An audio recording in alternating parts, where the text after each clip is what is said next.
19 বার বিসমিল্লাহ বললে কি হয় জানলে আপনি অবাক হয়ে যাবেন। বিসমিল্লাহ মানে আল্লাহর নামে আমি শুরু করছি। পবিত্র কোরআনুল কারীমের ভিতরে সর্বপ্রথম কিন্তু আল্লাহ তাআলা বিসমিল্লাহির রহমানির রহিম দিয়ে শুরু করেছেন, ঠিক কি না? বিসমিল্লাহির রহমানির রহিমের ভিতরে অনেক ফজিলত রয়েছে। 19 বার পড়লে এর গুরুত্বপূর্ণ একটি ফজিলত রয়েছে। ওমর রাদিয়াল্লাহু তাআলা আনহুর যুগে রোম সম্রাট একবার ওমর রাদিয়াল্লাহু তাআলা আনহুর কাছে এসে হাজির হলেন। বললেন, ইয়া আমিরুল মুমিনিন খলিফাতুল মুসলিমিন, আমার মাথায় প্রচন্ড ব্যথা।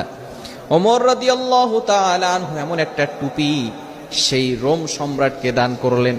সেই টুপিটা যখন মাথায় দেয় সাথে সাথে মাথার ব্যথা ভালো হয়ে যায়। সুবহানাল্লাহ, বাসায় গিয়ে সাথে সাথে মাথার ব্যথা কি হয়ে যায়?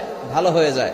আবার যখন সেই মাথার টুপিটা খুলে ফেলে আবার তার মাথা ব্যথা হালকা হালকা শুরু হয়।